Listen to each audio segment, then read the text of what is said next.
What is going on, everybody? Welcome back to the channel. Aftersound here, bringing you Splinterlands content every single day. We also stream right here on this channel as well as on Twitch, so make sure you come by and say hello.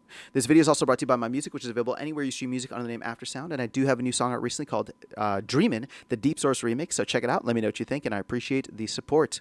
All right, we got an announcement from Dave McCoy here. It's a pretty big one regarding conflicts. Now, nothing is going to impact the first conflict, but I want to read this entire message to you guys in case you're not on Discord or in case you're not checking, and then I'll give my thoughts towards the end.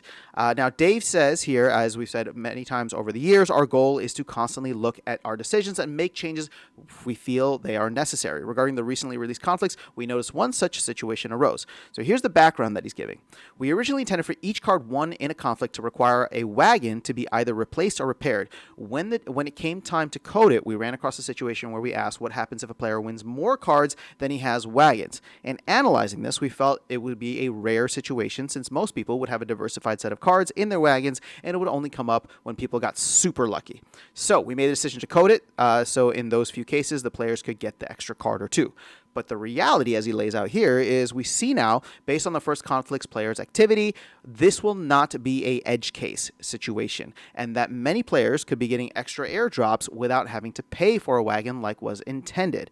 So therefore, we are making a change for conflict number 2 through number 9 as follows. When winning a card in the conflict, the player will need to have a wagon to offset it, or if the player does not have the wagon in the account, then they will be prompted at the end of conflicts to make a choice. Either buy a wagon kit to be burned for the extra card, or decline the extra cards won. Now, again, please note, this will not affect the first conflict, which has just started, as it will take time to code, but starting with conflict number 2, which should be coming in about 30 days, this will be the new rule going forward on this topic. Finally, please understand that our intention is always to provide a fair and exciting platform with mechanics that are designed with care. Thank you, and we look forward to seeing everyone on the town hall this evening. All right. I mean, I think it's relatively straightforward. There's not much else here to really say. I know that this is probably going to get a lot of pushback from people where it's just like, oh, now they want me to buy my cards with these wagon kits and whatever, and how come they didn't realize this to begin with, and now I have to go and buy more wagons and wagon kits and blah, blah, blah. I mean, you know, it's an endless course of people who don't like whatever decisions that the team is making. And the honest truth is that, like, I don't even disagree with your sentiment. In a perfect world, this is something that absolutely should have been caught before the conflict started.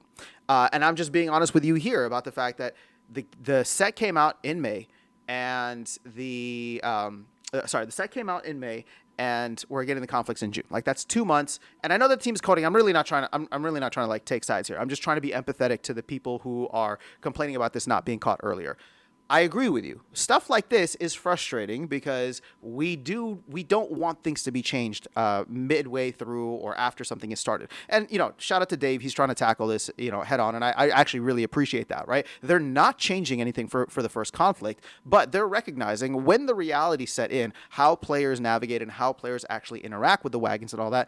It's not an edge case. It's actually going to be something that could turn into a severe problem. So, kudos to the team for trying to tackle this early without ruffling as many feathers as, ruffling as few feathers as they possibly could. So again, I mean, I know the criticism that I'll get, rightfully so, is that, well, I don't even have, you know, a bunch of wagons. I don't even have a bunch of Conclave or Rebellion cards. And you're right. So, like, this doesn't affect me, which is why I'm not going to have a dog in this fight. All I'm saying is that I understand the sentiment for the people who are upset about it, but I also think that the team is doing a fantastic job of trying to mitigate any potential problems so that we don't end up with an oversupply of these supposedly rare cards, right? Supposedly scarce and valuable cards.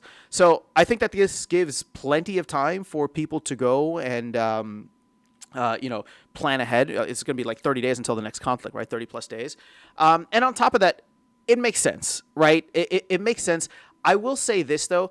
I like this solution because it actually offers a way where you don't need to get a bunch of extra wagons, right? It would be frustrating if the team forced you to buy extra wagons ahead of time, just in case you got extra cards, right? Like, it's like, oh, if I'm going to get guaranteed 9 cards, and I only have 9 wagons, it sucks if I'm like, I know I'm going to get the guaranteed 9 cards, which means I might get some extra, so let me buy some extra wagons even though they're not doing anything. Well, now you don't have to do that. I think this is a nice compromise solution where you don't have to do that you only have to do it if you end up getting lucky, right? You're not prepaying just in case you get lucky. You have this kind of, compromise middle solution where it's like, okay, you get lucky, and if you want to cash in on that luck, well, then you can go in and get one of these cards for the price of a wagon kit. So I don't know what the prices of wagon kits are currently. When I saw last, they were like $5, but I'm sure that has fluctuated either up or down in the meantime. But just looking at the Rebellion cards, those seem to be significantly higher, so I cannot imagine anybody wouldn't want to take advantage of that draw, right? Of that draw, or that lucky draw when it came in. So let me know your thoughts in the comments below. Very curious to hear what people are saying about this, but that is all I have for you guys in this video. I'll catch you all in the next one and see you around the game. Take care.